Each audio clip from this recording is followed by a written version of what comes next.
Welcome everybody, François Letarte, JDR D30, and making a video response about video response to Dice Diaries, sorry, and at the same time to Roll for Initiative, who started an RPG tag, a series of questions, and I've been tagged by Dice Diaries.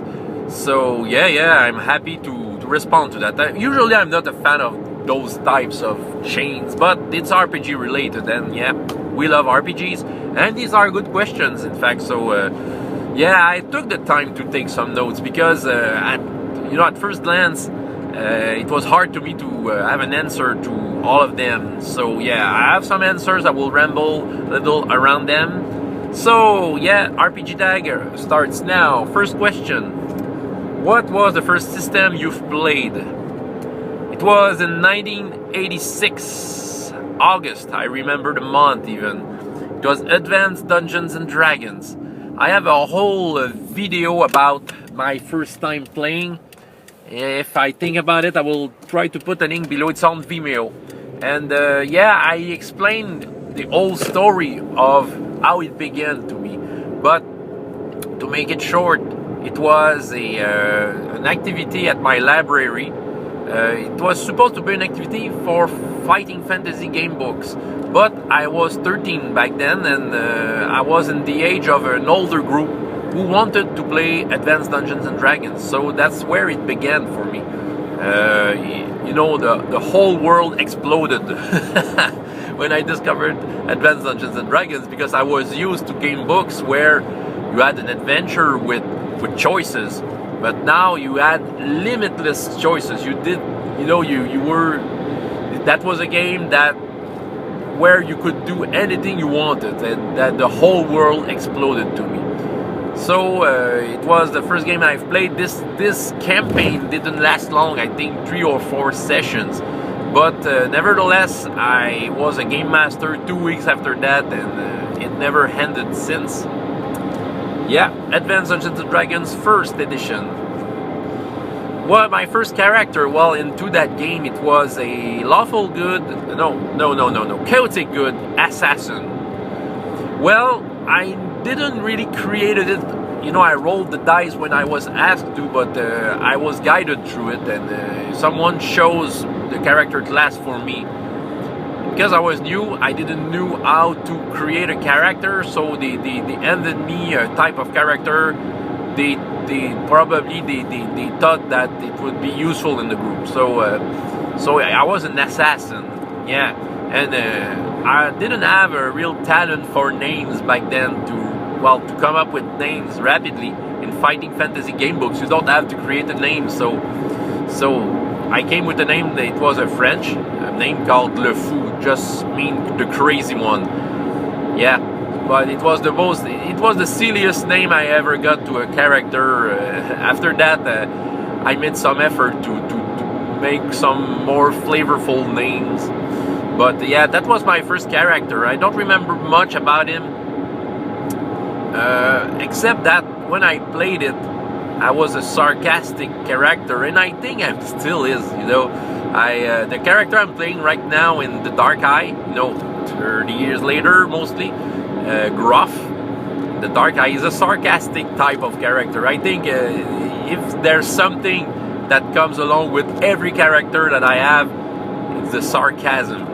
I think I just can't help it. But I can be sarcastic, but with many different flavors and colors. I can play any type of character, but at some point he responds fast with sarcasm, and I remember that.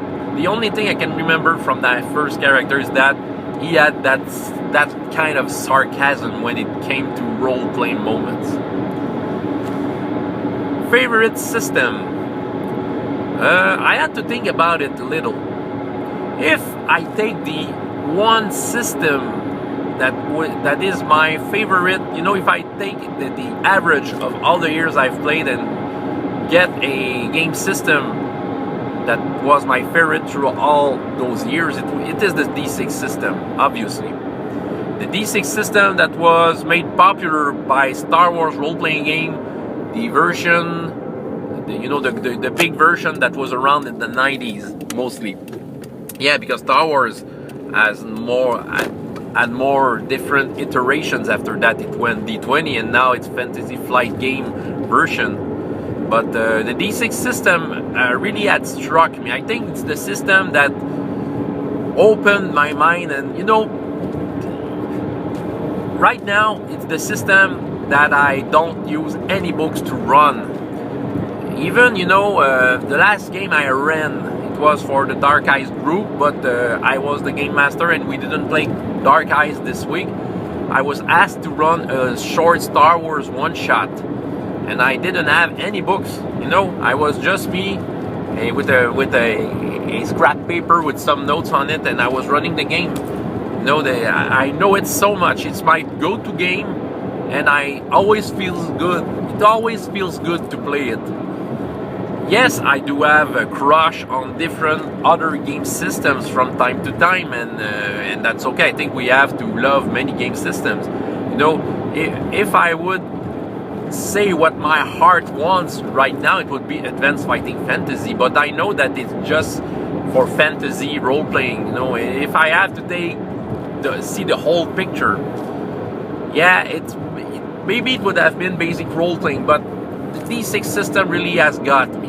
And yeah, so yeah, if you are following my channel since sometimes, I didn't talk a lot about the D6 system, but you know, at some point I will begin to talk more about it. I will probably have a series about it, so if you are interested, just check out in the near future, I hope. Favorite character you've played? Yeah, well, 3 characters came into my mind.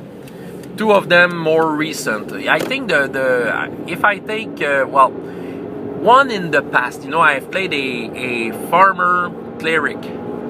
Cleric was praising an agricultural god. It was a female character, and I really enjoyed playing her. Yeah, it was some kind of a twisted Forgotten Realms kind of a campaign. It was kind of Ravenloft got into Forgotten Realms. Okay, it was a kind of a mix of the two. It felt like that. And I played a simple farmer girl who was a cleric.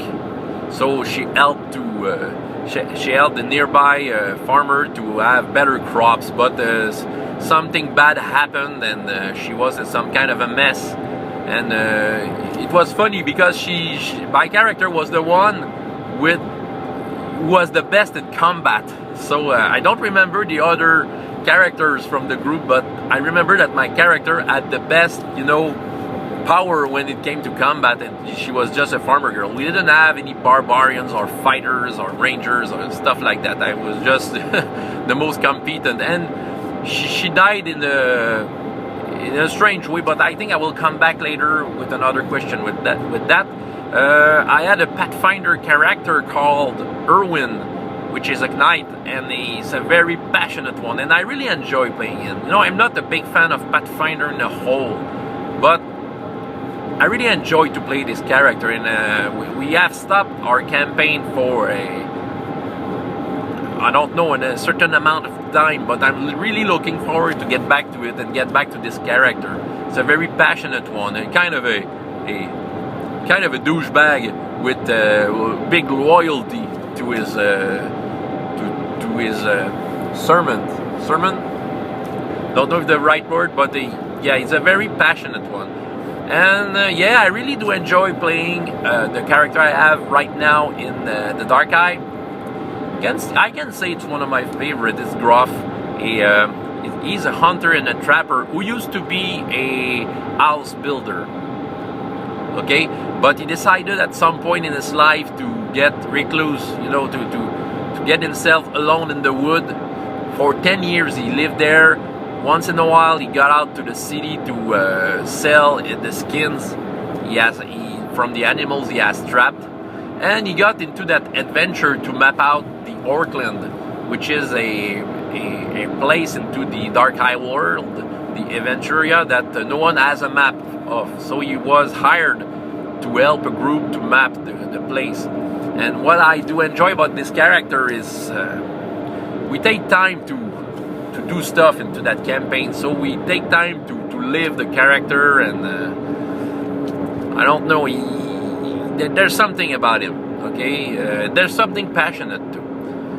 So yeah, those three characters are probably some of my favorite. I think Erwin from Pathfinder is one, you know, he's a very flamboyant, and I'm really looking forward to get back to him soon. Okay. Least favorite character I've played. That was a hard one, because usually if I get into a game, I try to have a character that I will enjoy. You know, I usually find the right balance to have a character that I will enjoy. But someone came into my mind. It was a Necromancer. Okay, it was a first edition character. I kind of dropped into a group of players, a group of friends who were playing Advanced Dungeons and Dragons, and they kind of handed me that character. It was a class they found, I think it was a Dragon magazine, and I got my XP by burying dead corpses. It was silly, but it was a kind of a hack and slash adventure. You know, they were kind of anti-paladin and all those power gamey type of characters, hacking through thousands of orcs in one combat. It was just silly, and it wasn't enjoyable. You know, the only reason I was there is because I was hanging out with some friends. But the character, you know, I didn't care about him, and yeah, it was. I don't remember the name. You know, I had a name, but favorite world. That one is well, it's a hard one, but a world that comes often to me as a world I want to play in is the Young Kingdoms, which is the world based on the series of novels by Michael Moorcock, the Elric Saga, and the world is called the Young Kingdoms. Yeah, well, I have been a player in some games of Stormbringer. I have been a game master into a Elric D20 game for some years, and I'm looking forward to get back to it. I think I like the Young Kingdoms. You know, the struggle that the people of the Young Kingdoms have just to have a meaning for their lives, and because it feels like a world like it's meaningless to live, you know, and if you believe in something, it's kind of silly, you know, it's kind of artificial. But that's the way it is in the Michael Moorcock world. There's a multiverse, there's the gods battling each other, law and chaos, and you have the Melnibonians, who is a declining empire that ruled the Young Kingdoms for thousands of years, and they are just kind of lost, drugged, wasted race on their island. If you have read the Elric Saga, it's very good. You know, it's very good fantasy. It's very dark fantasy. I'm not a fan of dark fantasy in itself, but I like the Young Kingdoms. So yeah, I think it's the one I love the most. Favorite type of dice? I think you have guessed with the D30, but in fact I have no real answers for this one. I like the D30. Because it was the strangest dice back then. You know, if you had a set of polyhedral dice, you had all the stuff we know. But the D30, you had to buy it. You know, by itself. It didn't came into a kit, and it was always the challenge to find out what you will do with that. Yeah, it's a hot dice, and yeah, I decided to use it as my my logo and my name. Yeah, it's a dice I like just for the shape of it, but there's no in-game favorite dices. Okay. Miniatures or theater of the mind?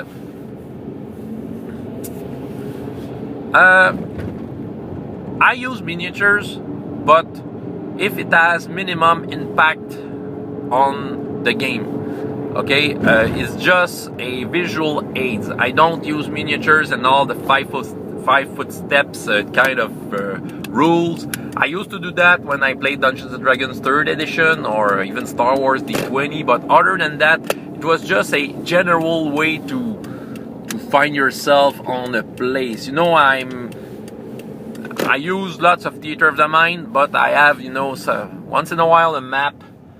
It's just a visual aid, just to remove some confusion. And I don't want the miniatures to be too much tied to a rule system, because I want the flexibility, you know, moving the sometimes in some games, you know, I move the character just, I'm not counting how much distance he does, you know, I'm just moving the character to a distance that seems to be reasonable. You know, if a player says, I want to get to that car, this place, I look at the map. If it seems reasonable that he could do that in his round, why not? I let them do that. So it's just a visual, minimum visual aid. I think it's a mix of the two. You know, theater of the mind, but with some props just to make something clear. It makes something clear in case of a description that was perceived in the wrong way. Oh yeah, you see, you see my car more than me. Okay,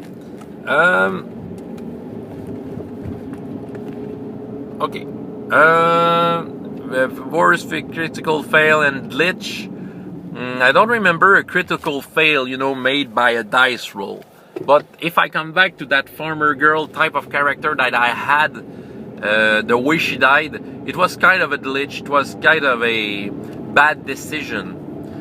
I don't remember the context of the scene, but one of my fellow adventurer was on a stool to be sacrificed by a spirit or something coming from the sky, and my character called to her holy powers. They called to her God to help us stop this whatever it was, and she kind of got onto the fellow character to protect her.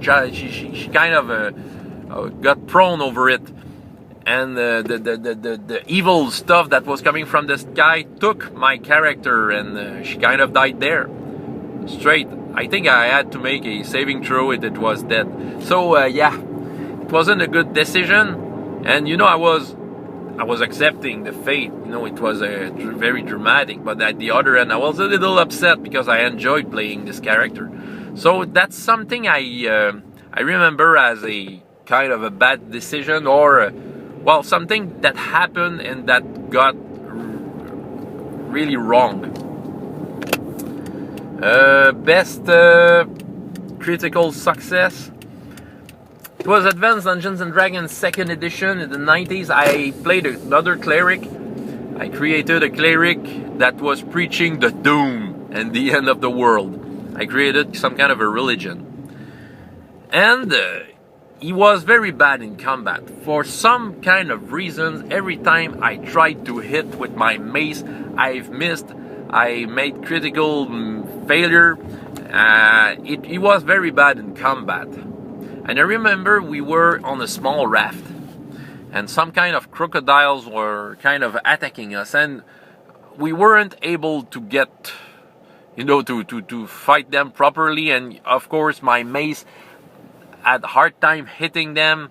It was very frustrating. So at some point, my character kind of ran. And simply, I said to the game master, I kick the crocodile in the face. And I rolled a critical success. And I killed the crocodile right there. So, from that point, I became the kicking cleric. And for some kind of strange reason, I had lots of success in combat if I was kicking my enemies, you know. I think I got a level at some point, and I decided to get proficient into kicking with my boots. Yeah, so it had an impact in the game. Favorite class or type of character to play? I like to play the characters that has strong beliefs in It might be a cleric. The knight I have in Pathfinder is like that have beliefs into a cause or a religion. I do that. I like to do them, and I like to bring them around the table because this video is way too long. But I like to I like to bring them because often sometimes the players, the fellow players, don't have that beliefs with their character, and it's good to have someone who have strong beliefs to counterbalance that. So and it brings lots of good role-playing moments. Least favorite class or type of character to play? I'd say vampires. I'm really not a fan of World of Darkness. I know it's very popular and they had lots of good stuff, but it never got to me. Vampires, werewolves, all the things you could play in the World of Darkness game, I have absolutely no attraction to that. Don't say that I will never play that, but I'd say that I don't see myself playing that on a long term, or I don't know. I have no attraction to that. Doesn't mean that it won't be good. I think I would get into that kind of a game with a trusted game master, someone that I know that is proficient into doing those kind of game. I won't get into a group of strangers playing that. If I had to play some World of Darkness, I will play with people I'm used to play with and that I have that I trust. One system or setting you've never played but want to. For a system, I'd say that as a player, I'd like to do more GURPS. Okay, I have always had a big respect for GURPS. I have GURPS books at my home. I've played in some GURPS, but not enough for my taste. GURPS has so much to give that I think I would enjoy myself in playing some GURPS. So that if we talk about a system, it would be GURPS. For a setting, I think I'd like to be in a Middle-earth, really Tolkien Middle-earth, more than I ever been. I've did some Middle-earth role playing as a player in the 80s, but it wasn't that much, and I didn't have the feel of Tolkien back then with those. But getting in a game and playing in the Middle-earth just to try it once. There's probably many other settings I would like to try, but yeah, these are the two that came on the top of my head. If you were to create yourself as a character, what would it be? A commoner? If you take D&D or Pathfinder terms, I'm a commoner with some musical talents, or a low-level bard. I'm not a fan of seeing myself in a fantasy world, because I do role playings to do things different. Okay, so that could be, if I had to be a character, I would be a commoner with some musical talents or a low level bard. Who knows? But no more than that. Who are you going to tag? Well, I saw some tags video. People were tagged. Will they respond? That's another matter. But I thought about some fellows or channels that I see. It was just from the top of my head. I would tag talking about games. I like his channel. He's doing mostly reviews, but I'd like to see if he responds to that. Guildmaster Dan. And some fellows from the games I had or I was in, Sean Vergvari, Game Master, Gaming Beast, the Neruben, Game Master Shugosh. I didn't play with him, but it was in my list. And maybe the other fellow I'm in, other Tim or Chris Drawn, if you want to get into that. There's no obligation, in fact, Lord. If anyone is inspired by my video to do one, well, let yourself go. It was too long. Thank you if you got that far. My name is François Letarte, JDR D30, and up to next time, as much fun in your life as in your game. Bye.